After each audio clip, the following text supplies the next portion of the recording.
Una vez nos alegra que nos haya dado la oportunidad de visitarle en su hogar y poder compartir con ustedes las preciosas verdades transformadoras de la palabra de Dios.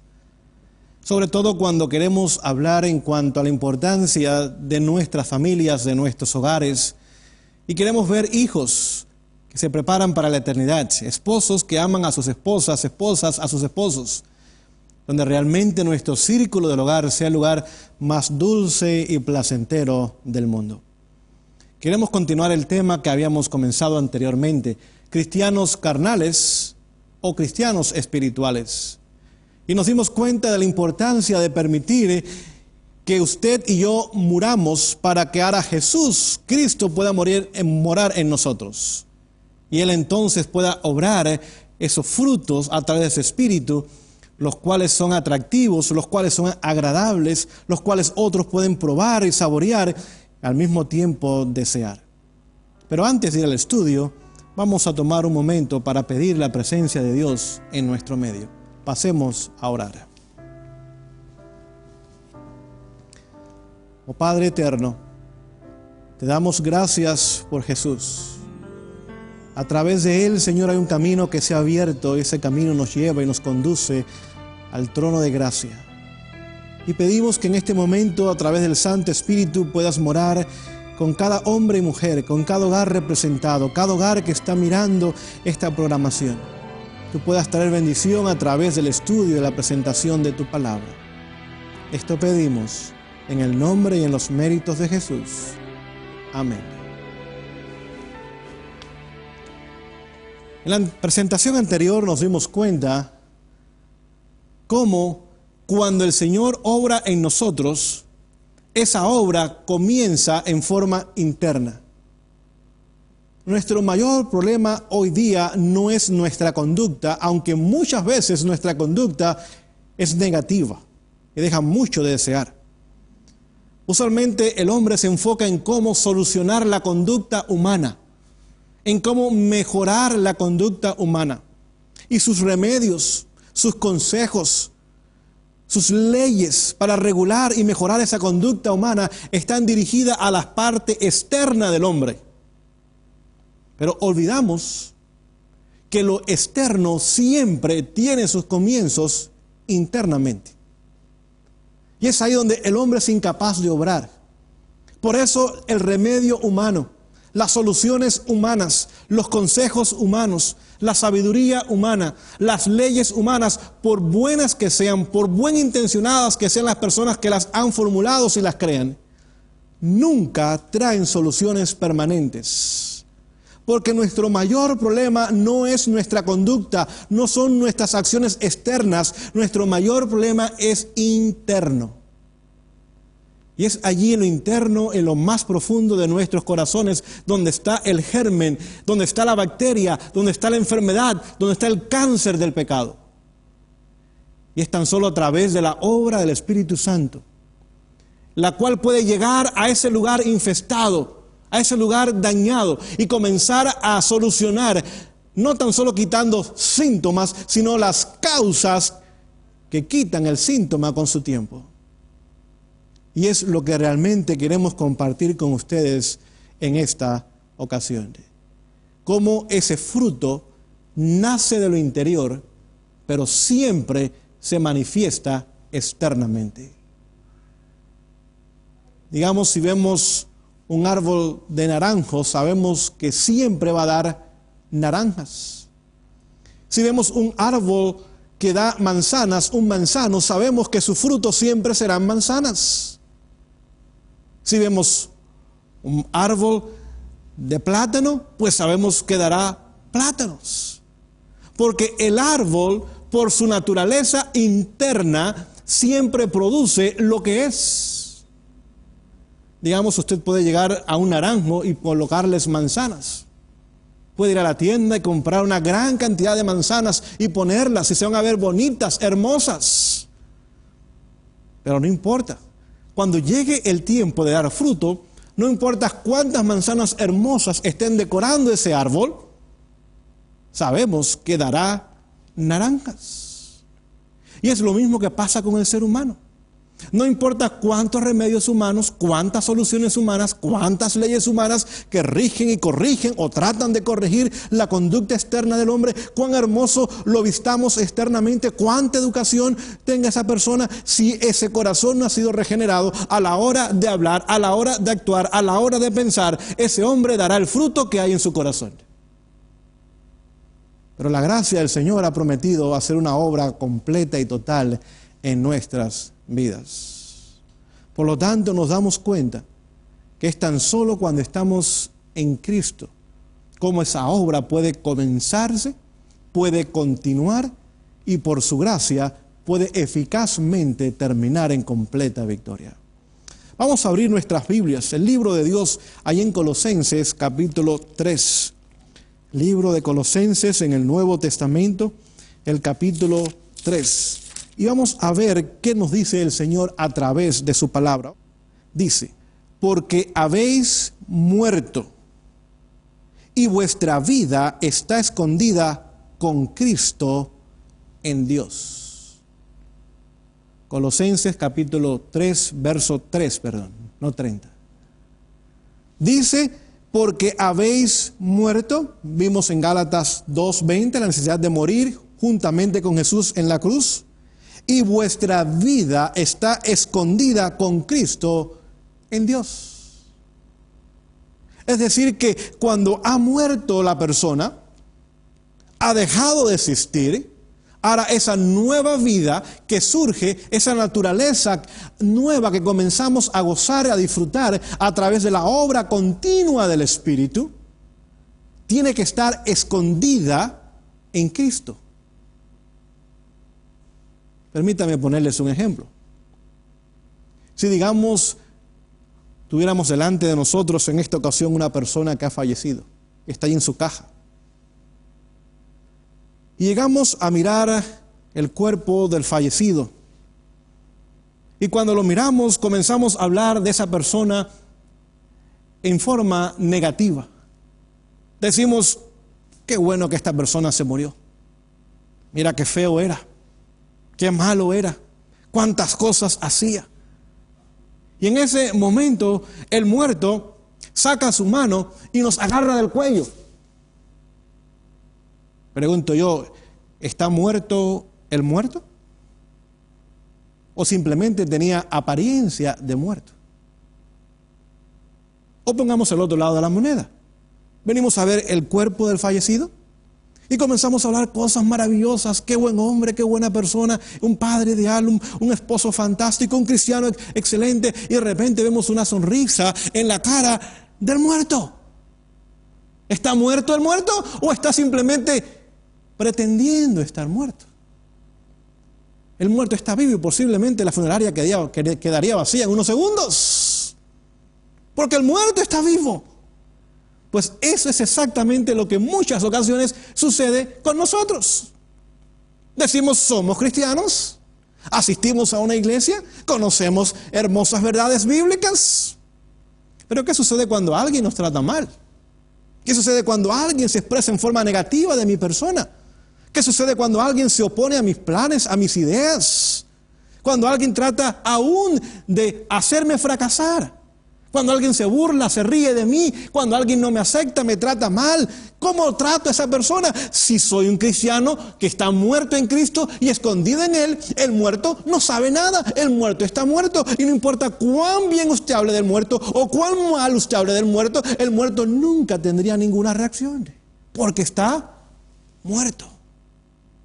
Esa debe ser exactamente nuestra reacción frente al mal que otros nos quieren hacer, o a veces cuando otros quizás bien intencionados nos elogian y obviamente nuestro yo se siente satisfecho y comenzamos a sentirnos superiores, importantes, buenos, pero debiéramos reconocer que estamos muertos y escondidos en Cristo Jesús.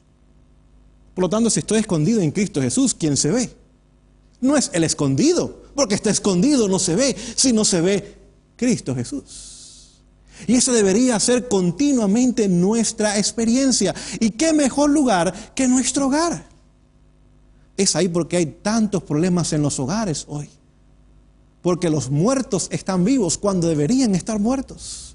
Y no se ve escondido el muerto, sino que se ve ahora la vieja naturaleza, el viejo hombre o la vieja mujer, en vez de quedar muerto y permitir que se vea, que se note, que se revele, que se demuestre Cristo Jesús.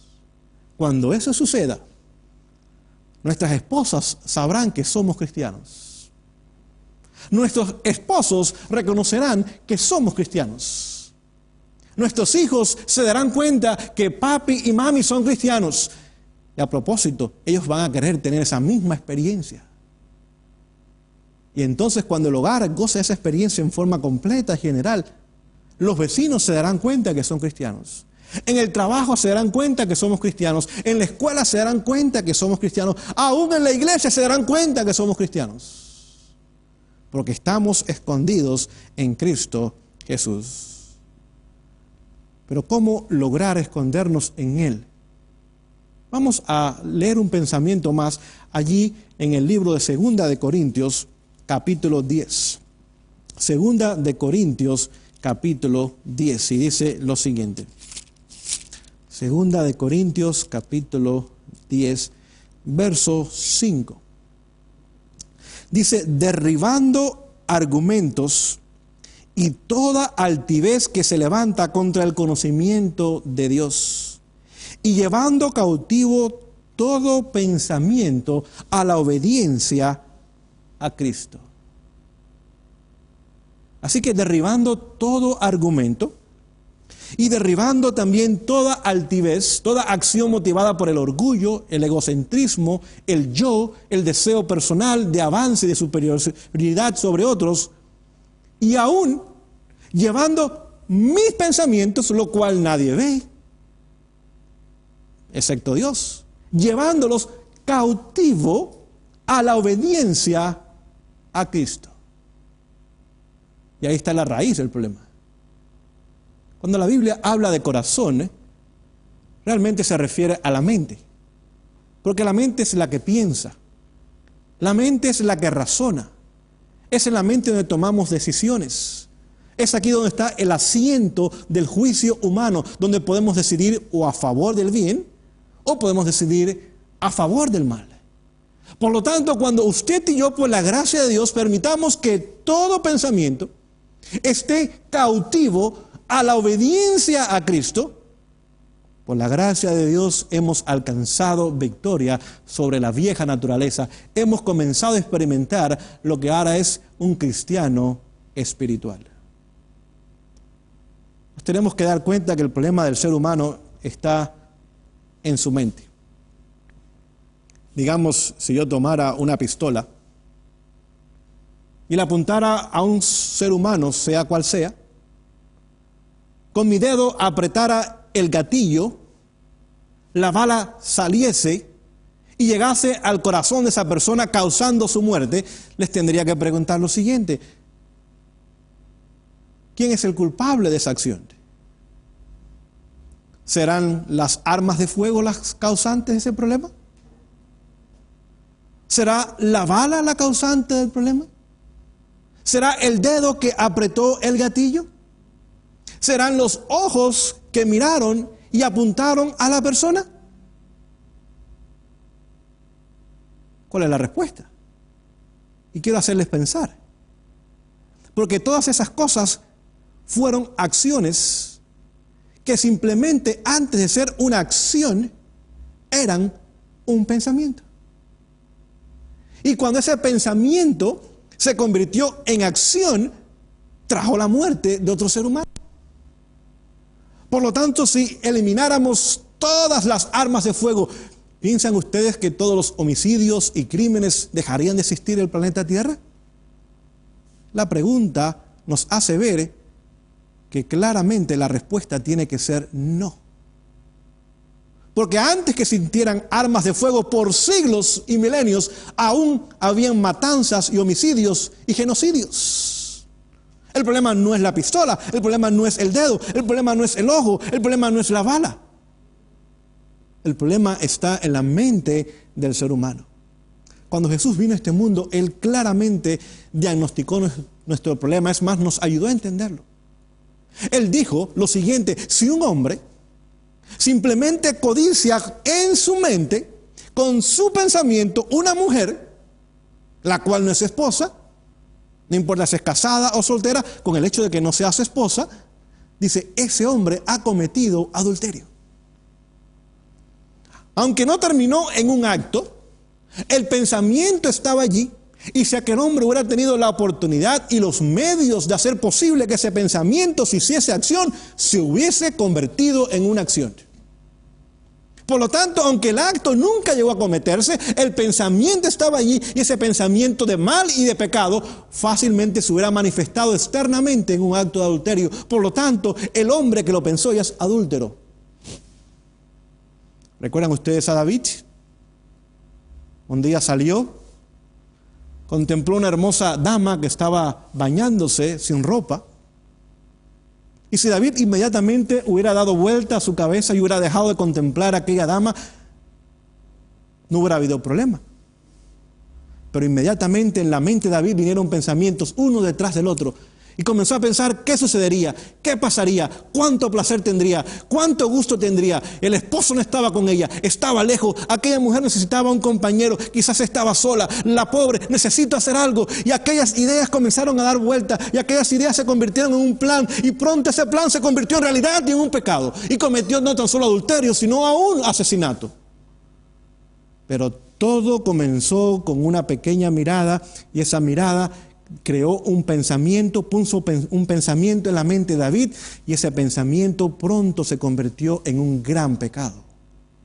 Lo íntimo se hizo externo y eventualmente se hizo público. Jesús puso otro ejemplo. Dice, si has llamado a tu hermano necio, si lo llamas fatuo, eres homicida. Es decir, si con tus palabras lastimas, hieres a tu hermano, y es mi prójimo, sea cual sea, eres un homicida. Porque esas palabras que hieren y lastiman el corazón de esa persona, traen tristeza, angustia, la cual pueden traer depresión, angustias, tristezas, enfermedades. Es más, esas palabras, si pudieras, las harías una acción si tuvieras la posibilidad de poder cometer un crimen y salirte con las suyas. Vemos que Jesús fue a la misma raíz del problema humano. No son las acciones, ellas demuestran simplemente la condición nuestra. Es el pensamiento lo que hace posible que ese pensamiento se convierta en plan y ese plan se convierta en acciones. Vemos la importancia entonces de mantener y llevar todo pensamiento cautivo a la obediencia de Jesús. La realidad es que usted y yo ni por un segundo debemos soltarnos de Él o debemos dejar de estar escondidos en Él. Cuando lo hacemos a riesgo de caer frente a la tentación. Deberíamos continuamente desconfiar de nosotros y del poder que hay en nosotros. Porque la realidad es la siguiente: en nosotros no hay poder. Hay el deseo. Jesús dijo, el espíritu está presto, pero la carne está enferma. Leyendo en el libro Palabras de Vida del Gran Maestro, comparto la siguiente declaración. Dice, nuestra única seguridad está en desconfiar constantemente de nosotros mismos y confiar en Cristo. Y cuando confiamos en Él, ahora podemos, frente a la tentación, resistir, escondidos en Cristo, llevando todo pensamiento a la obediencia a Él. Ahora, ¿cómo podemos nosotros entonces pasar por este proceso en forma exitosa? La respuesta nos va a ayudar a entender. Necesitamos tomar tiempo con Jesús. Claramente la Biblia nos dice que Jesús pasaba horas enteras en oración. Nos dice que muy de mañana, aún siendo de noche, Ahí en Marcos capítulo 1, verso 35. Jesús iba a comunicarse con su Padre. Aún pasaba noches enteras donde no dormía, allí en presencia de su Padre, buscando poder, buscando discernimiento, buscando fortaleza, porque al día siguiente enfrentaría difíciles tentaciones y situaciones. Es decir, a través de la comunión con Dios, nosotros llegamos a conocerle. A través de la comunión con Dios, ahora nosotros comenzamos a recibir también su carácter. Y es como somos cambiados y transformados. Contemplándolo a Él, somos transformados de día en día.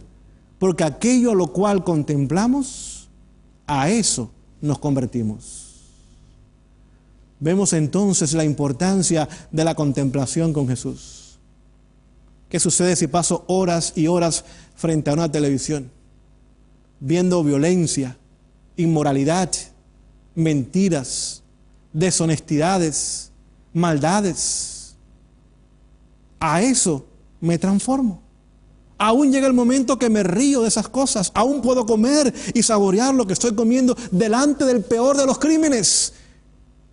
Mi conciencia ha sido tan endurecida, mi mente ha sido tan nublada, que puedo ver el peor de los pecados y ya ni me impacta.